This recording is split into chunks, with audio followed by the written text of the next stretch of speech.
할렐루야, 반갑습니다. 오늘 주신 하나님의 말씀은 사도행전 11장 19절에서 26절까지 말씀이 되겠습니다. 사도행전 11장 19절에서 26절 19절에서 26절까지 우리 함께 읽겠습니다. 때 스데반의 일로 일어난 환란을 인하여 흩어진 자들이 베니게와 구브로와 안디옥까지 이르러 도를 유대인에게만 전하는데 그 중에 구브로와 그레네 몇 사람이 안디옥에 이르러 헬라인에게도 말하여 주 예수를 전파하니 주의 손이 그들과 함께 하심에 수도한 사람이 믿고 주께 돌아오더라. 예루살렘 교회가 이 사람들의 소문을 듣고 바나바를 안디옥까지 보내니 저가 이르러 하나님의 은혜를 보고 기뻐하여 모든 사람에게 굳은 마음으로 주께 붙어 있으라 권하니 바나바는 착한 사람이요 성령과 믿음이 충만한 자라. 이에 큰 무리가 주께 더하더라. 바나바가 사울을 찾으러 다소에 가서 만남에 안디옥에 데리고 와서 둘이 교회에 1년간 모여 있어 큰 무리를 가르쳤고 제자들이 안디옥에서 비로소 그리스도인이라 일컬음을 받게 되었더라. 아멘. 저희 가족이 1975년에 1945년에 해방을 맞고 흥남부두를 떠나 그 부산으로 향할 때 설교가 처음부터 완전히 말이 꼬였어요. 1975년에 캐나다로 이민을 갔을 때 보니까 토론토에 사는 한인의 대다수가 교회를 다니고 있었습니다. 그들이 다 믿음이 있어서가 아니고 이민사회에서 한인들을 만날 기회가 교회밖에 없다 보니까 교회를 다니게 된 것이고 예수님을 믿게 된 것입니다. 그 당시에는 그것이 대단해 보이지 않았습니다. 그러나 이후에 되돌아보면 그건 대단한 일이었습니다. 그 많은 사람들이 단기간에 그렇게 쉽게 복음화가 된 것은 전례가 없는 일입니다. 제가 캐나다에서 전도사로 있을 때 어느 고등학생의 졸업식에 참석한 적이 있습니다. 그 고등학교는 일반 공립고등학교입니다. 미션 스쿨이 아니에요.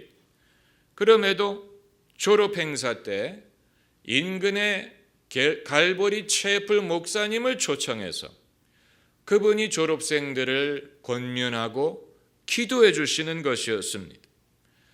당시에도 그 일이 놀라운 일이었지만 지금 생각해 보면 참 대단한 일이 아니면 그렇게 될 수가 없는 것입니다.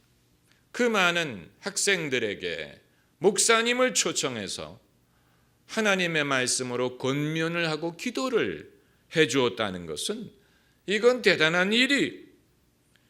저와 제 집사람이 결혼을 해서 신혼여행으로 하와이 섬에 갔을 때 어느 디너 이벤트에 참석을 했습니다. 정확히 어떤 행사였는지는 기억이 나지 않는데 아마 패키지에 포함이 되어 있었던 것 같습니다. 한 수백 명의 여행객들이 이 디너에 참석을 해서 공연도 보고 그러는 행사에, 그런데 식사를 시작하기 전에 진행자가 우리 다 같이 일어나서 식사 기도를 하겠습니다 라고 말하는 것이었습니다. 저는 깜짝 놀랐어요. 이것이 교회 행사도 아니고 이 투어 패키지에 포함된 것이고 거기에 온 사람들이 과연 기도를 할까 둘러봤는데 하나도 빠짐없이 다 일어나서 다 기도를 하고 그 진행자가 뭐라고 기도를 마칠까 궁금하게 기다렸더니 예수님의 이름으로 기도를 하는 것이었습니다. 놀라운 일이지요. 지금 생각해 보면 대단한 일입니다. 대단한 이런 일이 일어날 수 있다는 것을. 제가 캐나다에서 고등학교를 다닐 때 운동팀에 들어가서 운동을 했는데 시즌이 끝나면 꼭 코치가 선수들을 자기 집에 초청해서 식사를 대접했습니다. 그런데 그때도 식사하기 전에 코치가 식사 기도를 하는 거예요. 저는 그 당시에 별로 믿음이 없었지만 이 코치가 어떤 식으로 기도를 할까 궁금하게 생각했는데 예수님의 이름으로 기도를 하는 것을 보고 저기 놀란 적이 있습니다. 그 당시에도 이런 것을 경험하면서 놀라기는 했지만 그런가 보다 했는데 목사가 된 후에 되돌아보면 대단한 일이, 이 모든 일이, 대단한 일이 인간의 회심과 구원의 차원에서 보면 이런 일들이 오늘날도 일어난다는 것은 하나님이 역사하시는 증거예요. 복음이 전해진다는 얘기요. 하나님이 살아계시다는 것을 증거하는 것입니다. 대단한 일이. 그런데 당시에는 그것을 대단하게 생각하지 않았어요. 그냥 평범하게 생각을 했습니다. 시간이 흐르고 보니까 대단한 일이었다는 것을 깨닫게 된 것입니다. 하나님의 역사는 이와 같이 이루어집니다. 하나님의 역사가 일어날 그 당시에는 우리가 별로 그것을 대단하게 여기지 않아요. 오히려 우리의 부족함을 인식할 뿐입니다. 그러나 시간이 지나고 되돌아보면 그것이 사람이 할 수 있는 일이 아니고 하나님이 행하신 일이었다는 것을 생각하게 되고, 내가 그때 그 사실을 알았더라면 좀 더 하나님의 은혜를 만끽했을 텐데, 좀 더 감사할 수 있었을 텐데 왜 그때는 그것을 대단하게 여기지 못했을까? 그렇게 생각을 할 때가 있습니다. 여러분, 왜 많은 사람들이 하나님이 지금 하시는 일을 알아보지 못하고 지금 하나님의 은혜를 제대로 깨닫지 못하느냐? 그건 책임감 때문이고, 대다수의 사람들은 현재 하나님이 나와 함께 하신다는 사실을 그렇게 크게 느끼지 못하고 지금 나와 함께 하시는 하나님에 대하여 큰 기대를 하지 못합니다. 많은 사람들이 과거에는 사람들이 더 잘했는데 내 차례가 되었을 때는 부족하다고 생각을 합니다. 이 삼성그룹을 보면 삼성그룹이 그 경영권이 이병철 회장으로부터 이건희 회장으로 넘어갔을 때 아마 많은 사람들은 염려했을 것입니다. 과연 창업자만큼 할 수 있을까? 염려했을 것입니다. 이건희 회장 자신이 염려했을 것입니다. 그래서 이건희 씨는 회의를 할 때마다 뭐를 강조했습니까? 위기를 강조했어요. 이건 본인이 위기를 느꼈기 때문일 것입니다. 내가 과연 선친만큼 이 일을 할 수 있을까? 본인이 자신이 없었기 때문에 위기감을 느꼈고, 그렇기 때문에 경영자들이 모였을 때 위기감을 강조했을 것인데, 이제 와서 되돌아보면 사실 잘했지요. 그래서 삼성이 세계적인 브랜드가 된 게 아닙니까? 아마 그 당시에는 그렇게 될 줄 아무도 기대하지 않았을 것입니다.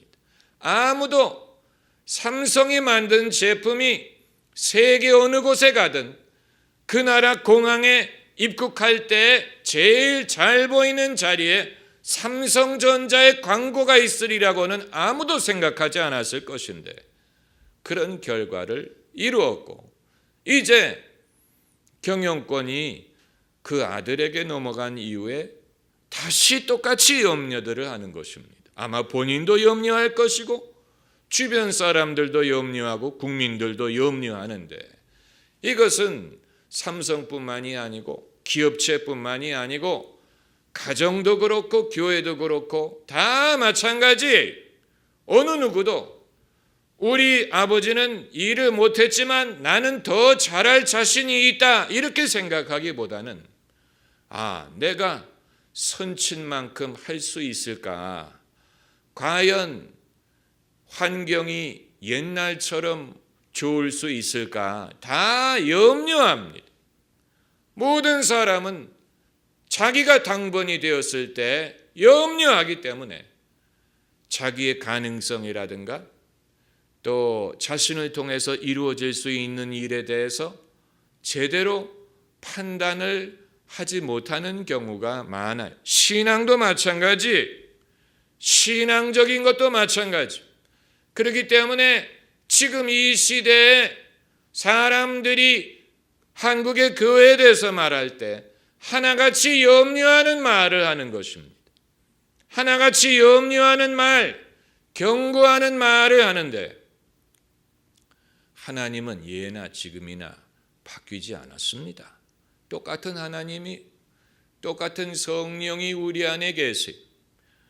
과거에 믿음의 선배들이 받았던 성령을 우리가 받았습니다. 과거의 믿음의 선배들이 가르치던 말씀을 이제 우리가 전하고 있습니다. 과거에 믿음의 선배들이 하던 기도를 이제 우리가 하고 있습니다. 하나님이든 복음이든 성령이든 바뀌지 않았어요. 예수 그리스도는 어제나 오늘이나 영원토록 동일하시니라.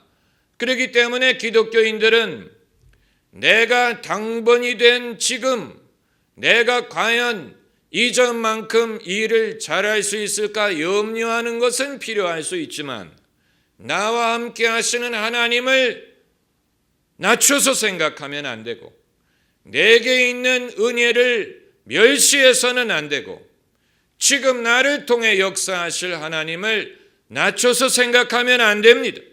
그것은 겸손이 아니고 불신이에요. 우리가 우리 자신을 전하는 것이 아니고 우리 안에 계신 예수님을 전하는 것이기 때문에 내가 과거의 선배들보다 더 훌륭하냐, 모자라냐, 미련하냐 이것은 중요한 것이 아니에요. 나를 전하는 것이 아니요 내 안에 계신 예수님을 전하는 것이기 때문에 나는 이전보다도 더 모자랄 수도 있고 부족할 수도 있고 그렇지만 예수 그리스도를 전하는 것이기 때문에 예수 그리스도는 어제나 오늘이나 영원토록 동일하십니다. 똑같은 구원이요, 똑같은 성령이요, 똑같은 믿음이에요. 이것을 우리가 간과하면 안 됩니다. 우리가 사람만을 보노라면 부족함이 보여요. 당연한 것입니다. 사람은 어차피 부족한 존재예요. 과거에는 어른들이 멀리 계셨기 때문에 그들의 부족함을 가까이서 볼 수 없었던 것뿐이지 그들이 우리보다도 본질적으로 더 다른 그런 인물들이 아니었어요. 멀리 있었기 때문에 가까이 보지 못한 것뿐입니다. 다만 이 시대에는 모든 것이 더 가까워졌어요. 사람들을 더 가까이 볼 수 있게 되었어요. 더 가까이 그 사람을 검토하게 된 것이 다른 것뿐이지 사람이 그렇게 달라졌다고는 보지 않습니다. 과거에 믿었던 분들이 더 거룩했다든가 의로웠다든가 더 충실했다고 볼 수 없습니다. 거기서 거기입니다. 사람은 다 거기서 거기에 위대한 사람이든 부족한 사람이든 사람은 거기서 거기에 사람이 그렇게 위대할 수 있다면 못하러 예수님이 필요하겠습니까? 사람이 그렇게 거룩할 수 있다면 못하러 예수님이 필요하겠습니까? 사람은 다 거기서 거기에 문화적인 차이가 있을 수는 있고 당시의 환경을 반영할 수는 있지만 그렇다고 이제 우리가 과거로 되돌아갈 수는 없습니다. 우리가 40년대, 50년대, 60년대로 되돌아갈 수 없어요. 그때는 지나갔어요. 그때 예수 믿던 분들은 그 시대의 상황에 맞게 예수님을 믿었어요. 그리고 하나님의 뜻을 이루었습니다. 이제 우리가 그때로 되돌아갈 수 없습니다. 우리는 지금 이 시대에 예수님을 믿어야 될 사명을 받은 사람들이고, 이 시대, 이 환경에서 복음을 전하도록 부름을 받은 사람들이 과거를 부러워하는 것은 아무 소용이 되지 않습니다. 과거에 믿었던 분들도 그 당시에 하나님을 신뢰하고 하나님의 도움을 받은 것처럼 우리도 지금 이 시대에 하나님을 의지하고 하나님이 주시는 지혜와 능력을 의지하면 됩니다. 우리는, 사람은 남은 위대해 보이고 자기는 미련해 보이는 그런 경향이 있어요. 이것이 믿음에도 그대로 적용이 됩니다. 남의 믿음은 위대해 보이고 내 믿음은 항상 부족해 보여요. 그러나 그것이 불신이고 하나님을 제한할 수 있다는 사실을 알아야 됩니다. 제 말을 되풀이하지만 똑같은 하나님이에요. 똑같은 말씀이요, 똑같은 은혜예요. 남의 떡이 더 커 보이는 것뿐이지 그것을, 내 믿음을 제한한다거나 나와 함께 하시는 하나님을 제한하는 결과를 낳게 해서는 안 됩니다. 그건 불신, 그건 믿음이 없는 것이요, 믿음으로 말미암지 않고는 하나님을 기쁘시게 할 수 없습니다. 할렐루야. 그러므로 나와 함께 하시는 하나님을 믿어야 됩니다. 하나님이 나와 함께 하신다는 사실을 믿어야 됩니다. 남과 같이 했던 것처럼 나와도 함께 계신다는 사실을 믿어야 되고, 내게 주신 은혜가 족하다는 것을 믿어야 돼요. 내게 주신 은혜가 족합니다. 만약에 부족할 것 같으면 그건 은혜가 아니에요. 하나님의 은혜는 늘 족합니다. 내게 주신 은혜를 알아야 됩니다. 우리는 남의 떡이 커 보여요. 우리 민족이 그런 사상이 강해. 외국에도 그런 격언이 있습니다. The grass is greener on the other side of the fence. 가운데 담장이 있고 잔디밭이 있는데 남의 집 잔디밭이 더 푸르러 보인다. 남의 떡이 더 크게 보인다. 비슷한 것인데, 사람은 남이 더 행복해 보이고 남이 더 예뻐 보이고 남이 더 잘 사는 것처럼 보이고 남이 더 잘 믿는 것처럼 보여요. 그러나 실제로 알고 보면 그 사람이 그렇게 예쁘지도 않고 그렇게 행복한 것도 아니고 그리고 그렇게 잘 믿는 것도 아니에요. 다만 내가 모르고 있었던 것뿐이죠. 여러분, 우리는 나와 함께 하시는 하나님을 믿어야 됩니다. 나와 함께 하시는 하나님, 하나님이 여러분과 함께 하지 않는다면 하나님은 의미가 없는 것입니다. 여러분과 함께 하시기 때문에 하나님이, 우리가 어떤 이론적인 하나님을 믿는 게 아니에요. 나와 함께 하시는 하나님을 믿는 거예요. 나와 함께 하시는 하나님, 나와 함께 하시는 하나님을 낮춰봐서는 안 됩니다. 내가 얼마나 부족하면, 나는 부족할 수 있지만 나와 함께 하시는 하나님은 부족하지 않아요. 거기에 대한 우리의 생각의 개혁이 필요합니다. 나를 얼마나 낮춰보면 나와 함께 하시는 하나님도 낮춰보겠습니까? 내가 얼마나 부족하면 하나님의 나와 함께하는 은혜는 남들보다도 부족한 은혜야. 내게 주신 은사는 남들보다 부족한 은사야. 그건 여러분, 하나님을 모독하는 것입니다. 하나님을 불신하는 것입니다. 한번 따라해 보세요. 불신. 불신은 나쁜 거예요. 불신은 그리스도인이 범할 수 있는 실수 중에 가장 큰 것 중에 하나. 하나님을 믿지 않는 거예요. 하나님을 과소평가하는 것입니다. 그런 사람에게는 하나님이 역사하실 수가 없어요. 왜 누구는 병자를 고치는데 누구는 못 고칩니까? 왜 누구는 미래를 예언하는데 누구는 못합니까? 하나님이 은혜를 안 줘서 그렇습니까? 아니에요. 자신의 믿음이 부족해서 그런 것입니다. 제자들이 예수님께 우리는 어찌하여 귀신을 내쫓지 못했습니까? 예수님의 대답은 하나예요. 너희의 믿음이 적으니언고라.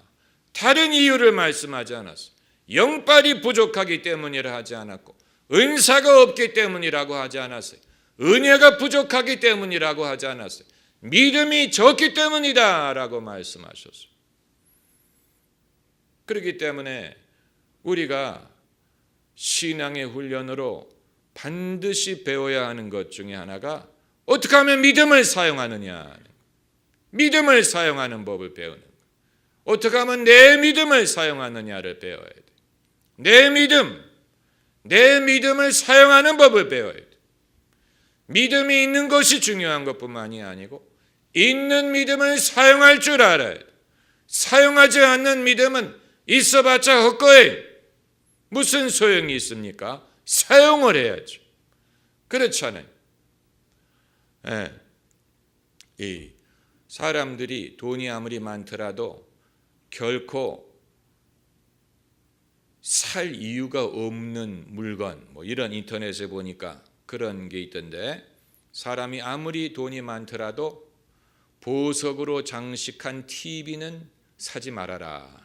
왜냐하면 10년 후에 TV 기술이 월등하게 발달한 후에 보석으로 장식한 TV를 어디다가 또 놓을 겁니까?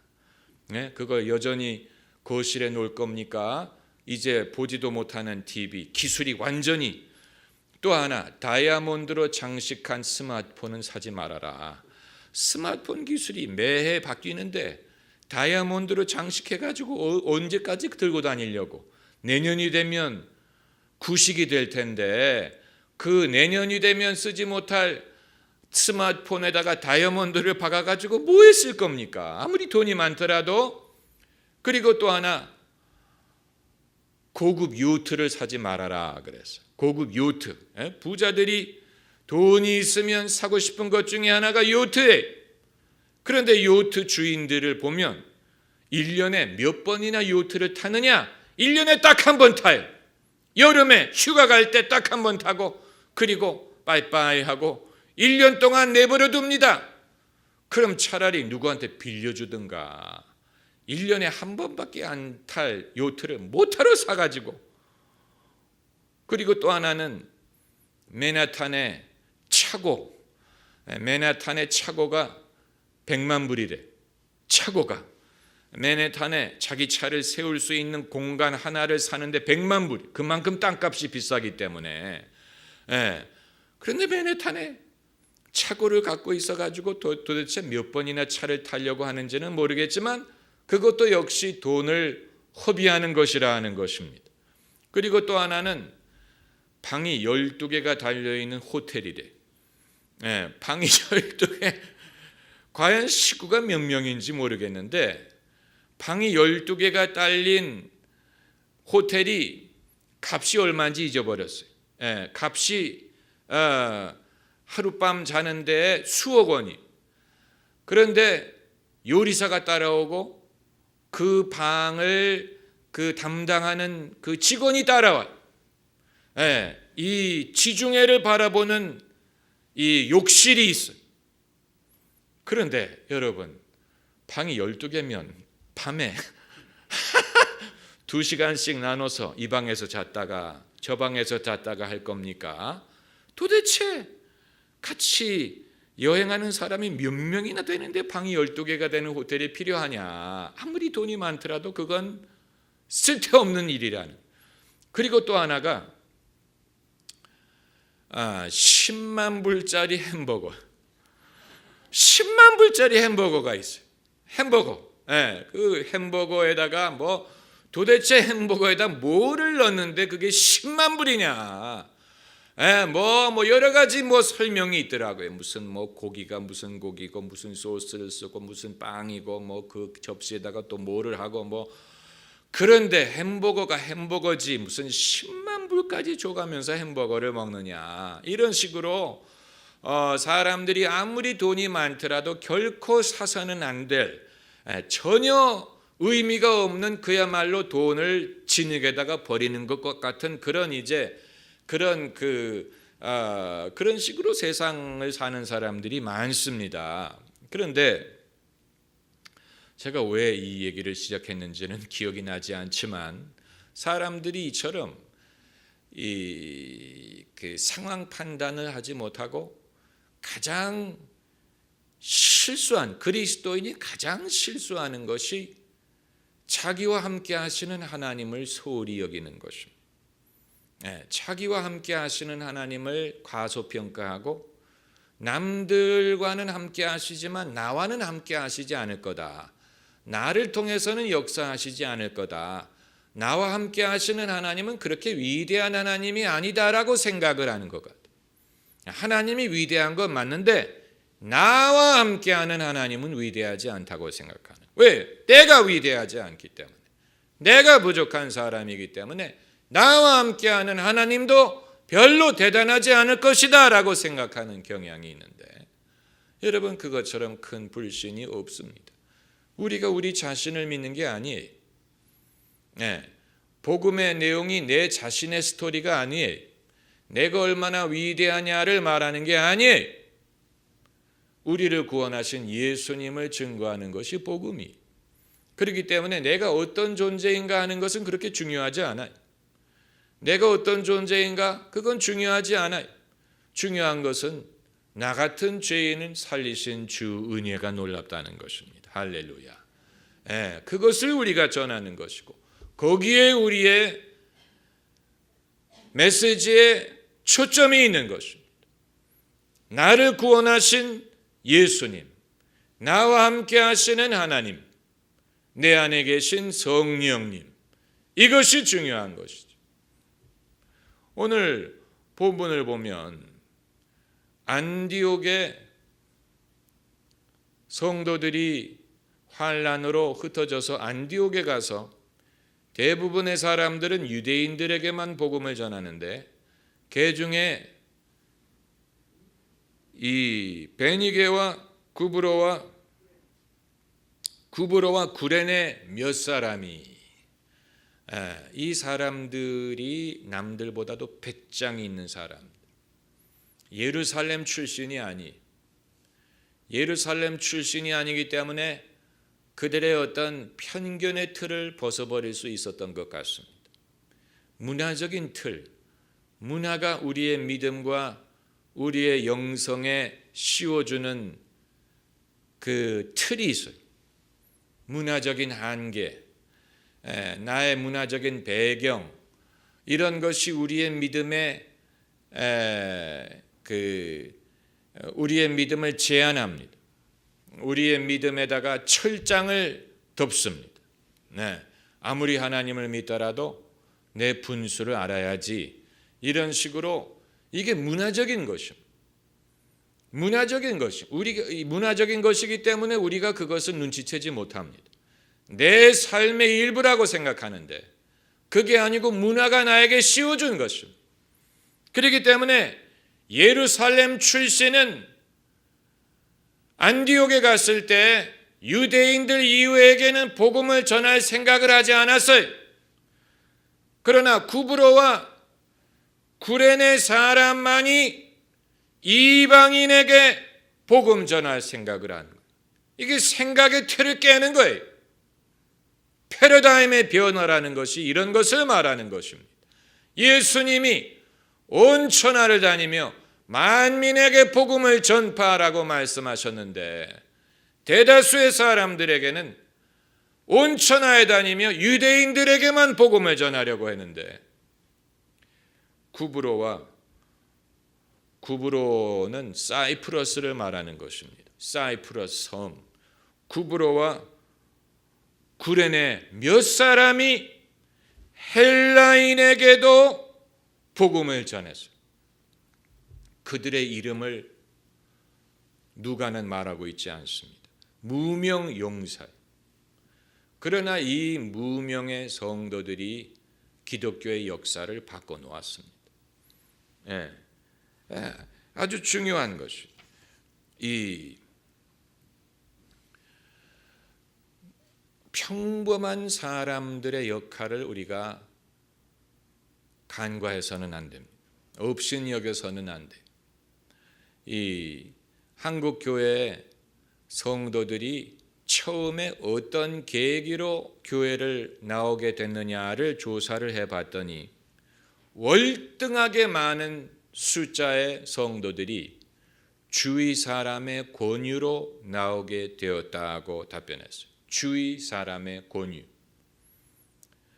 거기에 비교하면 부흥회라든가 전도 집회라든가 무슨 방송이라든가 이런 계기로 교회를 나온 사람들의 숫자는 극히 적고 월등하게 많은 사람들은 주위 사람의 권유로 교회를 나오게 됐다고 말했어요.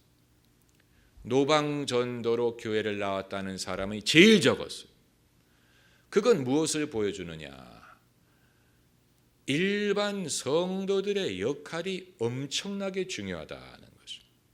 복음을 전하는 일에 있어서 복음이 반드시 어떤 소수의 유능한 전도자에 의해서 전파되는 것이 아니고 이름을 알지 못하는 무명의 평범한 성도들에 의하여 대다수의 전도가 이루어진다는 사실. 안디옥의 헬라인들이 예수님을 믿게 된 것도 같은 방법이 이 구레네와 구브로 사람이 누구였는지를 말하고 있지 않아요. 이름을 말하고 있지 않아요. 그러나 이들은 복음에 있어서 엄청난 기여를 한 것입니다. 엄청난 일을 했어요. 그래서 이 안디옥의 성도들이 처음으로 뭐라고 부름을 받았다고 했습니까? 그리스도인, 크리스찬이라는 이름이 이때부터 쓰게 된 거예요. 크리스찬, 안디옥의 예수 믿는 사람들을 처음으로 크리스찬이라고 부르기 시작했어요. IAN이란 말은 그 지역의 사람을 부르는 방법이. 그래서 지금도 아르메니아라든가 이런 나라 출신의 사람들의 성을 보면 대부분이 IAN으로 끝납니다. 무슨 하나이시안, 무슨 시안 이런 식으로. 그게 사람이란 뜻이에요. 그래서 그 당시에 예수 믿는 사람들도 그리스도의 사람이란 말로 크리스티안이라고 부르게 된 것입니다. 그런데 제가 주목하고 싶은 것은 21절에 무엇이 그들과 함께 했다고 했습니까? 주의 손이 그들과 함께 하심에. 이것이 중요한 것입니다. 주의 손이란 말은 주의 능력이란 말이. 그들이 어떤 사람이었는지, 이름이 무엇이었는지, 어떻게 믿게 되었는지, 은사가 무엇이었는지, 말을 잘했는지, 무슨 지식이 많았는지, 성격이 어떠했는지 그런 거 말하지 않아요. 한 가지만 말합니다. 주의 손이 그들과 함께 하심에 수다한 사람이 믿고 주께 돌아오니라. 이게 중요한 거예요. 주의 손이 함께한 것이 중요한 것입니다. 그때도 그렇고 지금도 마찬가지. 그리고 주의 손이 우리와 함께하지 않으리라고 생각하는 것은 불신이에요. 왜 주님의 손이 우리와 함께하지 않을 것이라고 생각합니까? 하나님이 당신의 일을 끝냈습니까? 성령이 당신의 일을 마쳤습니까? 그게 아니라면 그때 주의 손이 그들과 함께한 것처럼 오늘날 우리와 함께할 것이라고 믿어야 돼. 믿지 않는다면 그것은 주님을 의심하는 것입니다. 볼지어다 세상 끝날까지 내가 너희와 항상 함께 있으리라. 한번 따라해보세요. 항상 함께 있으리라. 주의 손이 그들과 함께 했던 것처럼 오늘날 우리와 함께 하시는 것을 믿어야 됩니다. 할렐루야. 기도하십시다.